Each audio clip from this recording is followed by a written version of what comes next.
লাইটের লেন্স অবধি আমরা কমপ্লিট করে ফেলেছি। আজকে যেটা শুরু করব সেটা হলো ডিসপারশন অফ লাইট।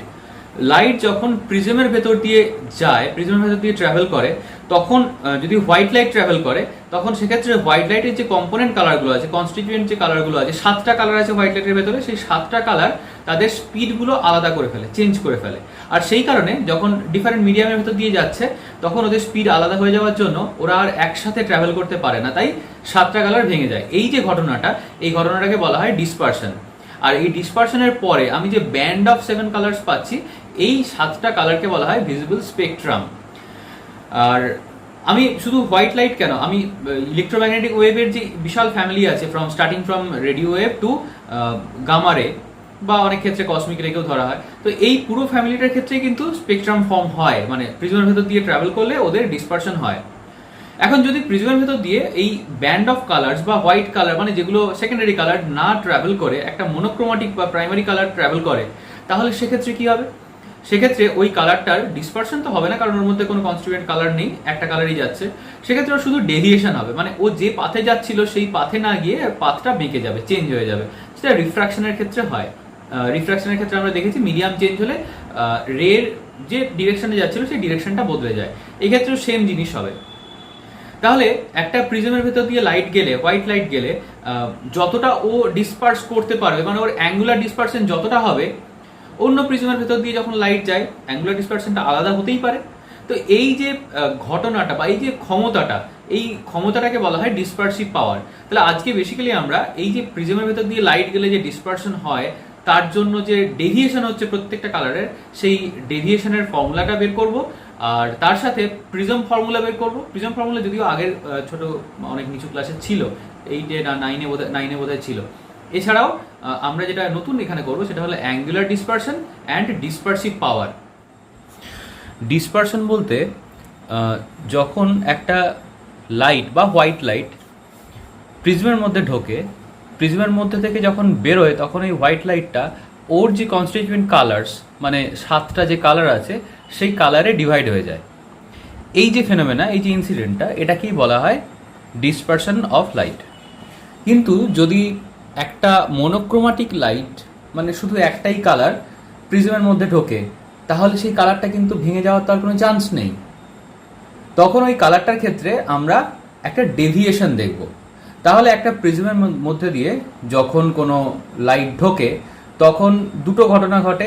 এক হচ্ছে সেই হোয়াইট লাইটটা ডিসপার্স করে, আর সেকেন্ড হলো কি না, মনোক্রোমাটিক লাইট হলে সেটা ডেভিয়েট করে।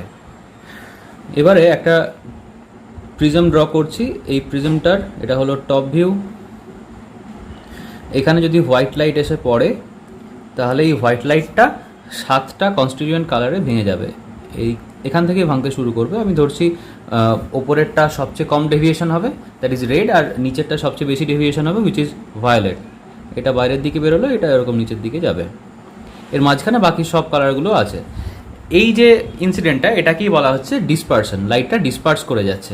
আর যদি এখানে মনোক্রোমাটিক লাইট ঢোকে, মানে একটাই কালার ঢোকে, তাহলে একটা কালার ঢুকবে এবং যে কোনো একটা সাইডের দিকে বেঁকে যাবে। যে সাইডের দিকে বাঁকবে, মানে এখানে 3টে সারফেস দেখা যাচ্ছে, 1, 2, 3টে। এই 3টে সারফেসের মধ্যে যে দুটো সারফেস রিফ্রাকশনে পার্টিসিপেট করছে, সেই দুটো সারফেসকে বাদ দিয়ে যে বাকি থার্ড সারফেসটা থাকে, সেই থার্ড সারফেসটাকে বলা হয় base. So base is basically a non refracting surface. Non refracting মানে রিফ্রাকশন অবশ্যই হতেই পারে, বাট এই মুহূর্তে যে সারফেসটা দিয়ে রিফ্রাকশন হচ্ছে না, সেই সারফেসটাকেই বলা হয় বেস। আমাদেরকে এখন বের করতে হবে ডেভিয়েশন, অ্যাঙ্গেল অফ ডেভিয়েশনটা, আর প্রিজম ইকুয়েশন বা প্রিজম ফর্মুলা। প্রথমে আমরা অ্যাঙ্গেল অফ ডেভিয়েশনটা ক্যালকুলেট করব। একটা প্রিজম ড্র করি। প্রিজম মানে এখানে বেসিক্যালি একটা ট্রায়াঙ্গেল ড্র করছি।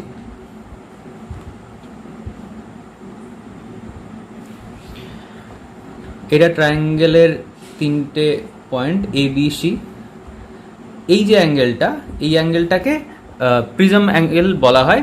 মানে প্রত্যেকটা অ্যাঙ্গেলই প্রিজম অ্যাঙ্গেল, বাট এক্ষেত্রে যে দুটো সারফেস, এই যে প্রিজমের যে দুটো সারফেস রিফ্রাকশনে পার্টিসিপেট করছে, সেই দুটো সারফেসের মাঝের যে অ্যাঙ্গেলটা, সেই মাঝের অ্যাঙ্গেলটাকে বলা হয় অ্যাঙ্গেল অফ প্রিজম। সেখানে হলো আমাদের এই অ্যাঙ্গেলটা আমাদের অ্যাঙ্গেল অফ প্রিজম। এবার আমি ধরছি যে একটা লাইট গিয়ে এখানে ইনসিডেন্ট করলো। তো এই লাইটটা যে ইনসিডেন্ট করছে, এইখানে ইনসিডেন্ট করার পর আমি ওই জায়গাতে একটা পারপেন্ডিকুলার ড্র করব যে সারফেসটাতে ইনসিডেন্ট করেছে। তো এখানে আমি একটা পারপেন্ডিকুলার ড্র করছি।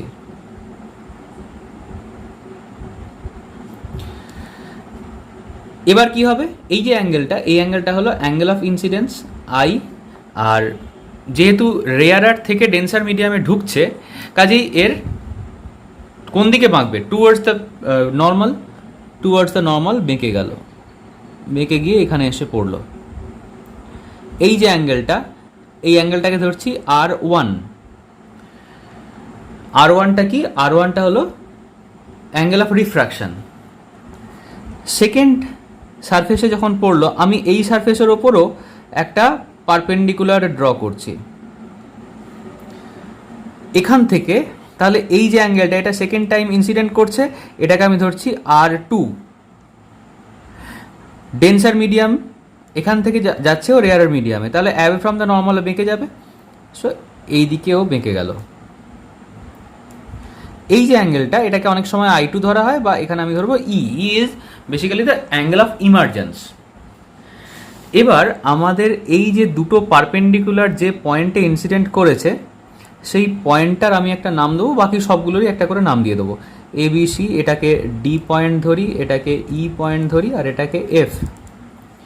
এছাড়াও আরও কিছু নাম দিতে হবে, এটা GH, এটা JK, এইরকম নাম দিয়ে দিলাম। আরও একটা জিনিস ড্র করতে হবে, সেটা হলো যদি প্রিজমটা না থাকতো, প্রিজমটা যদি না থাকতো তাহলে এই রেটা কোন দিকে যেত। প্রিজমটা যদি না থাকতো তাহলে এই রেটা একদম স্ট্রেট বেরিয়ে যেত এই দিকে। এটা হচ্ছে অরিজিনাল পাথ। আর প্রিজমটা থাকার ফলে ফাইনালি ইমার্জেন্স হচ্ছে যেখানে, সেখান থেকে যদি দেখি তো মনে হবে যেন রেটা এইখান থেকে আসছে, এই দিক থেকে আসছে। এই যে পয়েন্টটা তৈরি হলো, এই পয়েন্টটাকে আমি ধরছি H পয়েন্ট। H না, যে কে, এল পয়েন্ট ধরছি, এল। তার মানে এখানে আরও অনেকগুলো অ্যাঙ্গেল তৈরি হয়েছে। এইখানে যে অ্যাঙ্গেলটা তৈরি হয়েছে, এই অ্যাঙ্গেলটাকে বলা হয় ডেল্টা, অ্যাঙ্গেল অফ ডেভিয়েশন।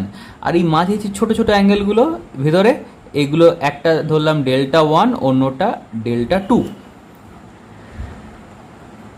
এবারে আমি ক্যালকুলেশন শুরু করি।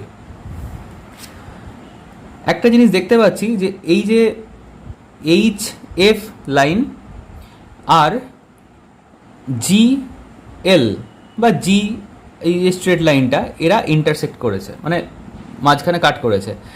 তাহলে এই অ্যাঙ্গেলটার সাথে এই পুরো অ্যাঙ্গেলটা, মানে Δ1 আর R1 মিলিয়ে এই যে পুরো অ্যাঙ্গেলটা, এরা হচ্ছে just opposite angle. Opposite angle মানে সমান। তার মানে আমি একটা জিনিস দেখতে পাচ্ছি যে I equal to Δ1 plus R1। And right সাইডে যদি দেখি তাহলে এই যে লাইনটা FJ লাইন আর তার সাথে LK লাইন, এরাও ইন্টারসেক্ট করেছে। ফলে এই যে অ্যাঙ্গেলটা, এই অ্যাঙ্গেলটার সাথে এই ভেতরের পুরো অ্যাঙ্গেলটা অপোজিট অ্যাঙ্গেল হচ্ছে। That means E equal to Δ2 plus R2। E equal to Δ2 plus R2। আর আরেকটা হচ্ছে এই বাইরে, এই যে ডেল্টা অ্যাঙ্গেলটা, এখানে একটা ট্রায়াঙ্গেল দেখতে পাচ্ছি LDE। LDE ট্রায়াঙ্গেলের এই ডেল্টাটা হলো এক্সটেরিয়ার অ্যাঙ্গেল, আর এই Δ1 Δ2টা হচ্ছে ইন্টেরিয়ার অপোজিট অ্যাঙ্গেলস। তাহলে exterior angle equal to sum of interior opposite angles. লিখে ফেলি এটা, for triangle LDE, delta equal to Δ1 plus Δ2। ঠিক আছে, ওকে। এবার আমরা একটা কোয়াড্রিল্যাটারাল নিয়ে কাজ করব। কোন quadrilateral? ADFE। So for quadrilateral ADFE, ই। এই যে কোয়াড্রিল্যাটারালটা, এর চারটে অ্যাঙ্গেলের সাম হয় 360 ডিগ্রি। এখানে প্রথম অ্যাঙ্গেলটা হলো অ্যাঙ্গেল অফ প্রিজম এ, এটাকে শুধু এ হিসেবে লিখব। আরেকটা অ্যাঙ্গেল হলো এই অ্যাঙ্গেলটা, আরেকটা হচ্ছে এই তলার অ্যাঙ্গেলটা, আরেকটা হলো এই অ্যাঙ্গেলটা, মানে এইটা। কোন কোন চারটে অ্যাঙ্গেল? ডিএই প্লাস ডিএই মানে ওপরেরটা, যেটাকে অ্যাঙ্গেল অফ প্রিজম বললাম, এ লিখবো পরবর্তীকালে। DAE plus A DF plus A DF plus DFE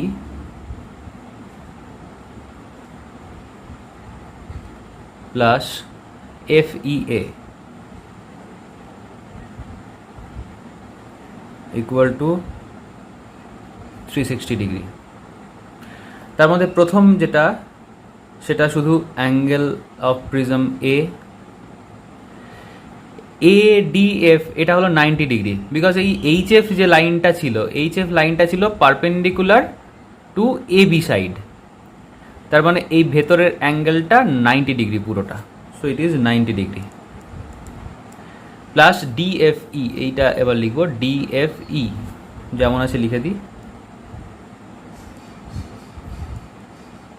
plus এফইএ, এফইএ এটাও তো 90 ডিগ্রি, বিকজ এই জে এফ লাইনটা এসির ওপরে পারপেন্ডিকুলার ছিল, so FEA is also 90 degree equal to 360। So এখানে A plus DFE equal to 180 degree. এবার আমাদেরকে বের করতে হবে ডিএফইর ভ্যালু। দেখতে পাচ্ছি যে এই যে ট্রায়াঙ্গেলটা ডিএফই, এর তিনটে অ্যাঙ্গেলের সাম 90 ডিগ্রি। আচ্ছা, এটাকে আমি ইকুয়েশন 1 ধরে নিই। নাও ফর ট্রায়াঙ্গেল ডিএফই তিনটে অ্যাঙ্গেল কী কী? একটা অ্যাঙ্গেল R1 অলরেডি দেখতেই পাচ্ছি, R1 plus R2 plus DFE মানে এই নিচের অ্যাঙ্গেলটা, এই তিনটে অ্যাঙ্গেলের সাম 180 degree. R1 plus R2 plus DFE equal to 180 degree. So এখান থেকে ডিএফই এটার ভ্যালু হবে 180 মাইনাস R1 প্লাস R2, এটা ইকুয়েশন নাম্বার 2। ইকুয়েশন নাম্বার 2 এর ভ্যালুটা আমি 1-এ বসিয়ে দেবো। So putting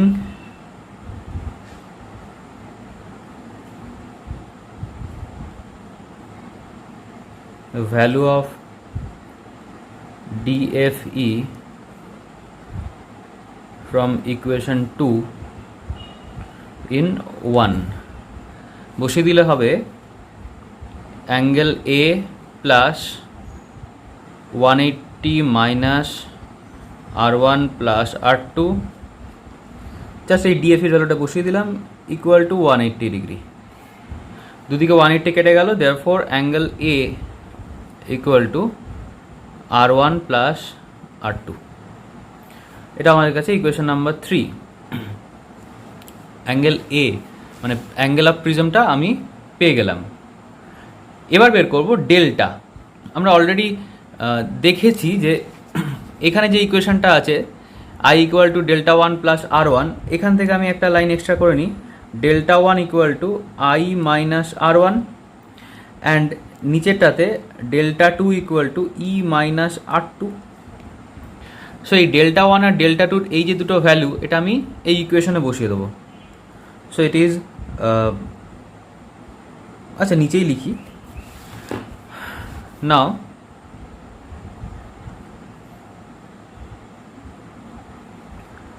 angle of deviation delta equal to delta 1 plus delta 2।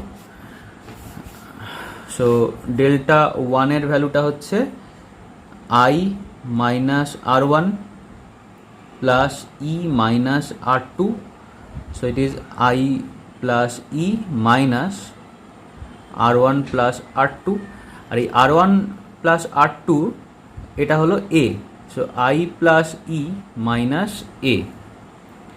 ঠিক আছে, এটা কার ভ্যালু পেলাম? Delta.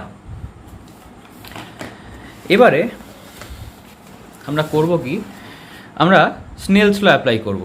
Refractive index mu equal to sine I by sine r. So from Snell's law,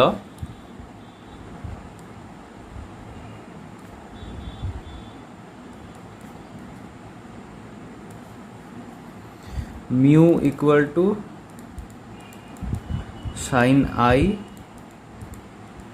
by sin R. So as angle of incidence and angle of refraction both are small, then sin I can be written as only I and sin R can be written as only R. So since I and R are very small, then sin I can be written as only I and sin R can be written as only R. So I by R. এখানে I equal to mu into R, এটা হচ্ছে for thin prism, কারণ thin prism হলে তবেই I আর এর ভ্যালুগুলো ছোট হবে। ওকে, এবারে এই যে ইকুয়েশনটা পেলাম, ডেল্টার যে ইকুয়েশনটা পেয়েছি, delta equal to I plus E minus A, এটাকে লিখব। Therefore delta equal to I plus E minus A যেটা ছিল, সেখানে আমরা ভ্যালুগুলোকে রিপ্লেস করতে থাকবো।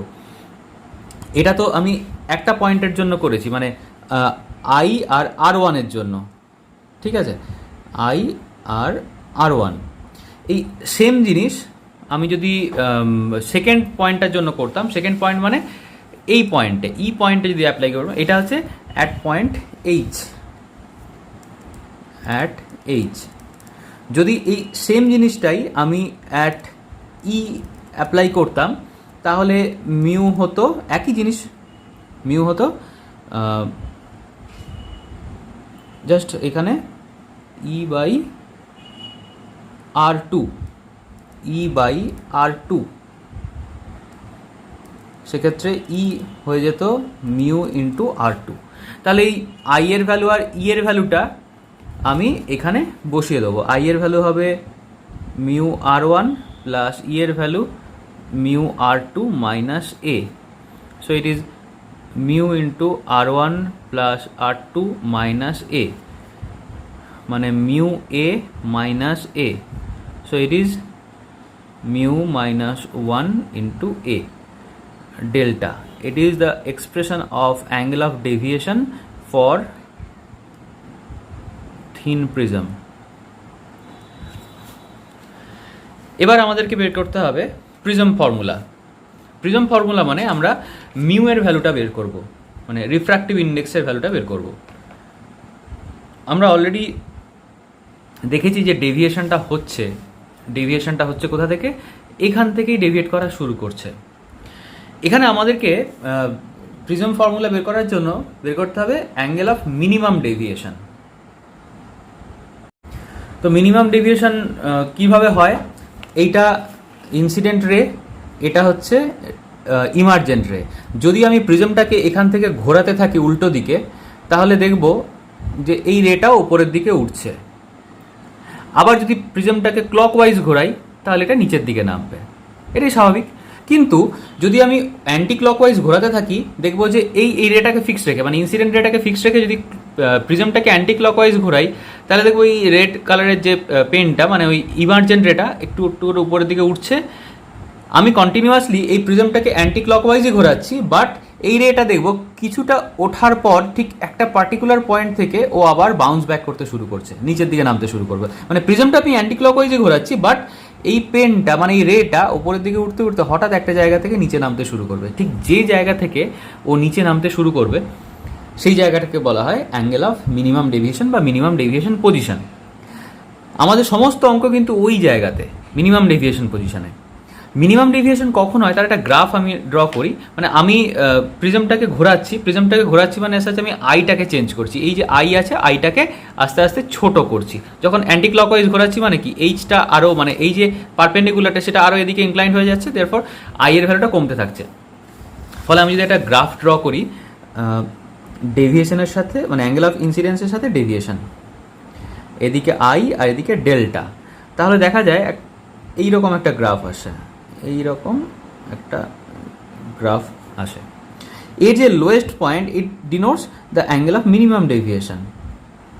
ঠিক আছে, এই জায়গাটাকে বলা হয় ডেল্টা এম। এবার আমি যে কোনো একটা পয়েন্টে যদি এরকম একটা স্ট্রেট লাইন মানে প্যারালাল লাইন ড্র করি, এখানে একটা পয়েন্টে কাট করছে, এখানে একটা পয়েন্টে কাট করছে, এখান থেকে আমি নিচে একটা পারপেন্ডিকুলার টানলাম, এখান থেকে নিচে একটা পারপেন্ডিকুলার টানলাম, এটা হচ্ছে আমাদের আই আর এটা ই। এই জায়গাতে ডেল্টাটা মিনিমাম, তাহলে এই জায়গাতে আই আর ইটা তো বেসিক্যালি সেম, মানে যদি আমি এই পয়েন্টটাকে কনসিডার করি তাহলে এই পয়েন্টটা আই এরও যা ভ্যালু ইয়েরও তাই ভ্যালু, মানে এরা একটা জায়গায় এসে সিজ করে যাচ্ছে।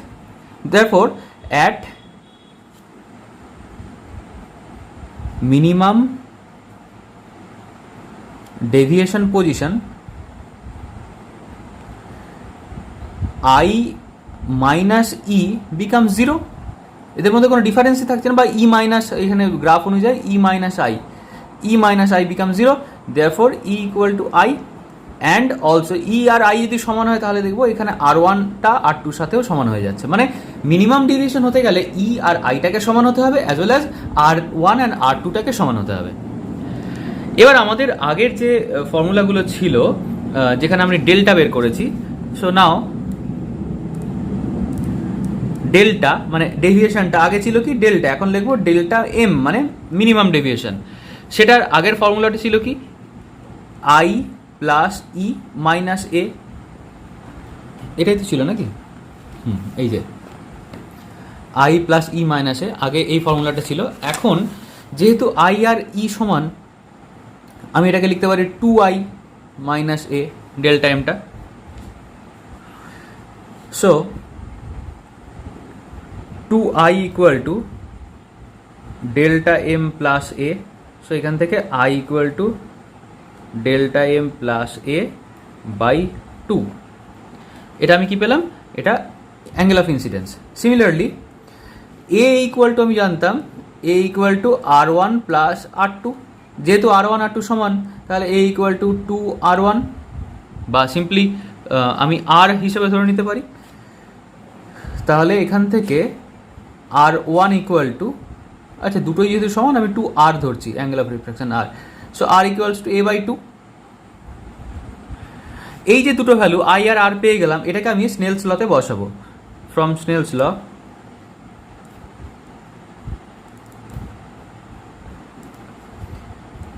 Mu equal to sine I by sine R. এটা কিন্তু থিন প্রিজমের জন্য নয়, এটা নর্মাল প্রিজমের জন্য। So it is sine del m plus A by 2 divided by sin a by 2 mu. This is prism formula.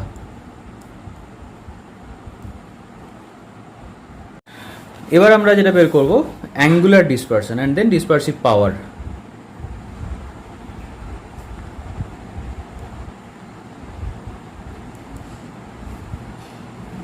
Angular dispersion and dispersive পাওয়ার।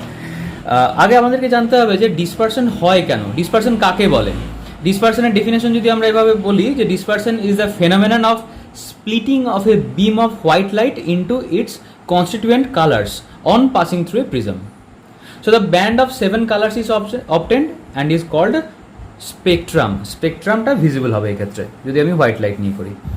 যদি আমি white লাইটের বদলে অন্য কোনো ইনভিজিবল স্পেকট্রাম মানে ইনভিজিবল কালার যেটা আমরা চোখে দেখতে পাই না, যেমন আমি এক্স রে নিয়ে যদি করি, এক্স রে যদি একটা ব্যান্ড নিয়ে আমি করি, মানে একটা পুরো রেঞ্জ নিয়ে যদি করি, ডিফারেন্ট ফ্রিকোয়েন্সি সেখানে ইনভলভ থাকবে, তাহলে সেক্ষেত্রেও কিন্তু এই একই ঘটনা ঘটবে। মানে নট অনলি লাইট, যে কোনো মানে ইলেকট্রোম্যাগনেটিক ওয়েভের যে কোনো পোর্শনকেই আমি যদি প্রিজমের থ্রু দিয়ে পাস করাই তাহলে কিন্তু এদের ডিসপারশন হবে।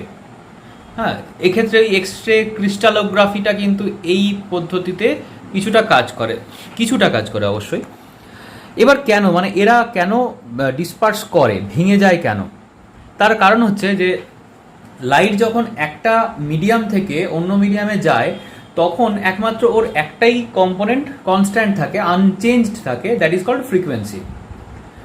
সো ফ্রিকোয়েন্সি কনস্ট্যান্ট থাকার জন্য ওর দুটো জিনিস চেঞ্জ হয়ে যায়। এক হলো কি না, ওর স্পিড চেঞ্জ হয়ে যায়, আর সেকেন্ড হচ্ছে ওর ওয়েভলেন্থ চেঞ্জ হয়ে যায়, শুধু ফ্রিকোয়েন্সিটা সেম থাকে। তাহলে ভেলোসিটিও চেঞ্জ হয়ে যাচ্ছে, ওয়েভলেন্থও চেঞ্জ হয়ে যাচ্ছে। এবার একটা হোয়াইট কালারের ভেতরে সব লাইটগুলোর স্পিড একই ছিল, কিন্তু সব লাইটের মানে ইনিশিয়ালি এনার্জি কিন্তু সমান নয়। যেমন লাইটের ক্ষেত্রে আমি হোয়াইট লাইটের যে কম্পোনেন্টগুলো আছে তার মধ্যে রেড কালারের এনার্জিটা কম, আর ব্লু কালারের এনার্জি বা ভায়োলেটের এনার্জি অনেক বেশি। তাহলে যার এনার্জি বেশি আছে, যখন সে সেকেন্ড মিডিয়াম দিয়ে পাস করছে, তখন ওর ডিসপারশন বলছি সরি ডেভিয়েশনটা অনেক বেশি হবে। ডেভিয়েশনটা বেশি হচ্ছে কার ক্ষেত্রে? যদি কারোর এনার্জিটা বেশি থাকে, আর যদি এনার্জি কম থাকে তাহলে ডেভিয়েশন কম হচ্ছে। এবার 7জন বন্ধু একসাথে হাত ধরে একটা রাস্তা দিয়ে যাচ্ছিল, রাস্তাটা খুব খারাপ, মানে হাঁটাচলা করার মতো নয়। এবারে ওরা হঠাৎ করে ডিসাইড করলো যে ওরা দৌড়ে দৌড়ে যাবে। সবার স্পিড ইনিশিয়ালি এক ছিল, কিন্তু যখনই মানে ওই খারাপ রাস্তার মধ্যে এসে পৌঁছলো, তখন সবাই তো একই স্পিডে যেতে পারবে না, কারণ সবাই তো ওই রকম খারাপ রাস্তা দিয়ে হ্যাবিচুয়েটেড নয়। তাহলে কি হবে না, তখন ওদের হাতটা ছেড়ে যাবে। মানে ওরা যে আগে হাত ধরে একসাথে হাঁটছিল বা একসাথে দৌড়চ্ছিল, এখন আর সেই একসাথে দৌড়তে পারবে না। তখন ওরা নিজেদের সামর্থ্য মতো, নিজেদের এফিসিয়েন্সি যতটা আছে সেই রকম অনুযায়ী ওরা সেই স্পিডে দৌড়বে। প্রত্যেকের স্পিড কিন্তু ডিফারেন্ট হয়ে গেল। এবার যখনই স্পিডটা আলাদা হয়ে গেল ডিফারেন্ট মিডিয়ামে ঢোকার ফলে, তখন ওরা একই সাথে হাত ধরে যেতে পারবে না, আলাদা হয়ে যাচ্ছে। ঠিক একই রকমভাবে হোয়াইট লাইটের মধ্যে যে 7টা কম্পোনেন্ট কালার ছিল, তাদের স্পিডটা আলাদা হয়ে যাওয়ার জন্য ওদের ওই হাত যে ধরেছিল ওরা একসাথে, সেটা ছেড়ে গেল। ফলে ওই যে ব্যান্ডটা ছিল, সেটা মানে আগে হোয়াইট লাইট ছিল, এখন একটা ব্যান্ড ফর্ম হয়ে গেল, and that band is called spectrum. তার মধ্যে রেড কালারের ডেভিয়েশনটা সবচেয়ে কম, অ্যান্ড ভায়োলেট কালারের ডেভিয়েশনটা সবচেয়ে বেশি। এবার আমি দেখি যে একটা হোয়াইট কালার যখন একটা প্রিজমের ভেতর দিয়ে যায়, আমি জাস্ট 3টে কালারকে ডিনোট করব। সাপোজ এটা একটা প্রিজম,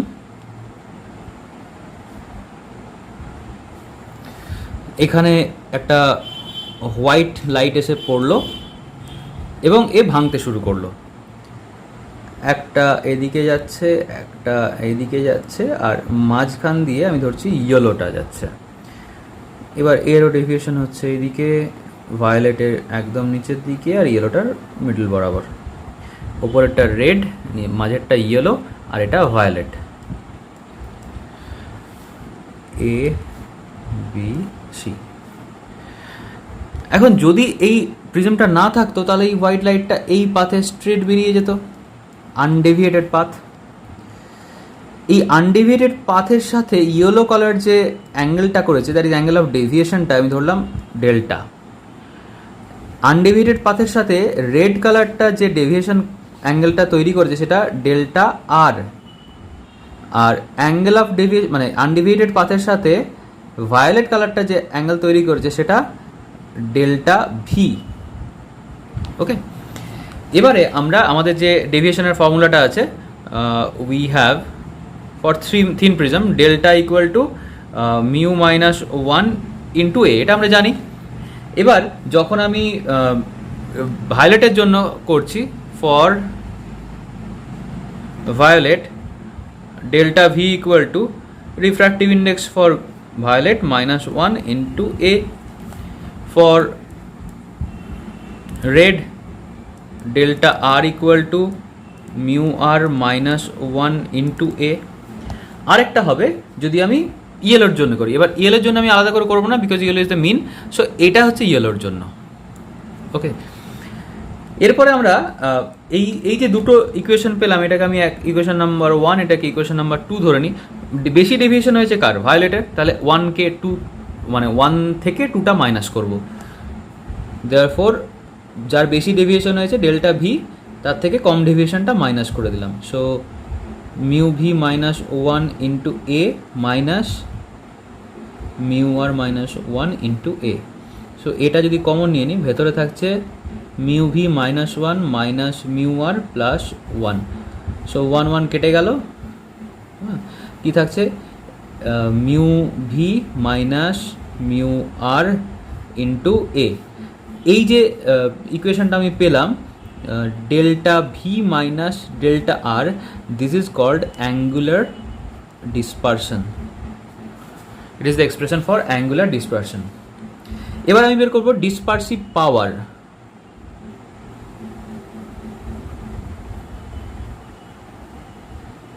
ডিসপারসিভ পাওয়ার মানে একটা প্রিজমের ভেতর দিয়ে লাইট গেলে যতটা ডিসপার্স করাচ্ছে, যত অ্যাঙ্গেলে ডিসপার্স করাচ্ছে, অন্য প্রিজমের ভেতর দিয়ে লাইট গেলে হয়তো ওর থেকে বেশি ডিসপার্স করাচ্ছে। তো দুটো প্রিজমের ক্ষেত্রে ডিসপার্স করানোর পাওয়ারটা তো আলাদা হতেই পারে। আমরা যে চোখে চশমা পরি, এই চশমাটা বেসিক্যালি লেন্স পড়লেও লেন্সগুলোকে স্মল কম্বিনেশন অফ প্রিজম হিসেবে কনসিডার করা হয়। সেক্ষেত্রে লাইট কতটা ডিসপার্স করছে, কতটা ডাইভার্স করছে, কতটা কনভার্স করছে, সেই ব্যাপারটা কিন্তু ডিপেন্ড করে লেন্সের ওপর। সো লেন্স যদি চেঞ্জ করে দিই তাহলে ডিসপারশনটা চেঞ্জ হয়ে যাবে, অ্যাঙ্গুলার ডিসপারশন চেঞ্জ হয়ে যাবে। তো এই ডিসপারসিভ পাওয়ারের ডেফিনেশন বলতে আমরা বুঝি যে dispersive power of a prism is defined as a ratio of angular dispersion to the mean deviation produced by the prism. কি বললাম? ডিসপারসিভ পাওয়ার, এটাকে আমি ওমেগা দিয়ে ডিনোট করি। ইট is the ratio of angular dispersion মানে ডেল্টা ভি মাইনাস ডেল্টা আর two মিন deviation, delta দিয়ে divide করছি। ওপরটা আছে কি mu V minus mu R into এ, আর নিচে আছে কি মিউ মাইনাস 1 ইন্টু এ। দুদিকে এটা কেটে যাচ্ছে, শুধু রয়ে গেল mu V minus mu r by mu minus 1। এটা ডিসপারসিভ পাওয়ারের এক্সপ্রেশন। এর পরে কিছু পার্ট আছে যেগুলোকে বলা হয় ছোটোখাটো পার্ট, যেগুলো ডিটেল ডেরিভেশন আসে না। যেরকম এর মধ্যে একটা আছে স্ক্যাটারিং। স্ক্যাটারিং হচ্ছে যেরকম সানলাইট যখন আসছে তখন এটা ওই ছোটো ছোটো ডাস্ট পার্টিকেলগুলোর মধ্যে ধাক্কাকে স্ক্যাটার করে যাচ্ছে। একটা ফর্মুলা মনে রাখতে হবে যে স্ক্যাটারিং ইজ মানে স্ক্যাটারিং ক্রস সেকশন, যেটা intensity of scattering বা scattering cross section is proportional to 1 by lambda to the power 4, মানে যার ওয়েভলেন্থ যত কম হবে তার স্ক্যাটারিং তত বেশি। একটা কোয়েশ্চেন আছে যে why the sky is blue. Sky কেন ব্লু? বিকজ সানের যে রেগুলো আছে তার মধ্যে কি কি কালার আছে, ভায়োলেট থেকে শুরু করে রেড অব্দি সবই আছে। কিন্তু ভায়োলেটটা দুটো কারণে কম আছে। কেন কম? এক হলো ওজোন লেয়ারে কিছুটা আলট্রাভায়োলেট সহ কিছু ভায়োলেটের পোর্শন অ্যাবজর্ব হয়ে যাচ্ছে। সেকেন্ডলি আমাদের চোখে ভায়োলেট কালারটা ঠিক মানে আমরা পছন্দ করি না, ঠিক আছে, আমাদের চোখে খুব একটা সেন্স করে না। ভায়োলেটের পরে আসছে ইন্ডিগো, ইন্ডিগোর কোয়ান্টিটিও খুব কম আছে। এরপরে আছে ব্লু, সেই ব্লু কালারটা আমাদের চোখে ম্যাক্সিমাম সেন্সেশন তৈরি করে। অবশ্যই যখন সানলাইট ডাস্ট পার্টিকেলের মধ্যে ধাক্কাকে চারিদিকে ছড়াচ্ছে, স্ক্যাটার করছে, সেক্ষেত্রে স্ক্যাটারিংটা সবচেয়ে বেশি হবে ভায়োলেটের, তারপরে হবে ইন্ডিগো, তারপরে ব্লু, এবং সবচেয়ে কম রেড। কিন্তু যেহেতু ওই প্রথম দুটো কালার ভায়োলেট অ্যান্ড ইন্ডিগো ওই দুটো কারণের জন্য কম বা আমাদের চোখে সেন্সেশন খুব একটা তৈরি করছে না, তাই সবচেয়ে বেশি সেন্সেশন তৈরি করছে blue colour. That is why out of all 7 scattered colour we only see blue. ব্লুটাই সবচেয়ে বেশি স্ক্যাটার করে এবং সেটা আমাদের চোখে একটা বেশি আরামদায়ক সেন্সেশন তৈরি করে। আর মেঘ মানে ক্লাউডি থাকলে কেন হোয়াইট দেখায়, সেটা টোটাল ইন্টারনাল রিফ্লেকশন। হোয়াইট লাইটটা বারবার মানে কালারটা যখন ঢুকছে ওই মেঘের মধ্যে বারবার ধরে ও ধাক্কা খাচ্ছে, স্ক্যাটার হচ্ছে, বাট একই জায়গার মধ্যে জিনিসটা আছে। রেনবো কী করে ফর্ম হয়? বইতে দেখবি রেনবো বেসিক্যালি যখন ফর্ম হয়, রেনবোর কন্ডিশনই হলো যে আমি মাঝখানে থাকবো। আমি যদি রেনবোটাকে দেখতে চাই তাহলে আমি মাঝখানে থাকবো, আমার পেছনে সান আর সামনে ক্লাউড। এই কন্ডিশন যদি ফুলফিল করে তবে রেনবো তৈরি হয়। রেনবো সবসময় দুটো রেনবো একসাথে তৈরি হয়। নিচেরটা থাকে প্রাইমারি রেনবো আর ওপরেরটা থাকে সেকেন্ডারি রেনবো। তো দুটো মানে দুটো যে রেনবো তৈরি হচ্ছে সেই দুটো রেনবোর অ্যাঙ্গেলটাও একটু ডিফারেন্ট হয় অনেক ক্ষেত্রে। মানে প্রাইমারি রেনবোর ক্ষেত্রে 41 থেকে 43 ডিগ্রি অবধি রেনবো ফর্ম হয়, আর সেকেন্ডারির ক্ষেত্রে 51 থেকে 54 ডিগ্রির মধ্যে রেনবোটা ফর্ম হয়। বাট দুটো রেনবোর ইন্টেন্সিটি অনেকটা ডিফারেন্ট হয়। এবার রেনবোর ক্ষেত্রে আমরা রেনবোকে কেন রাউন্ড দেখি?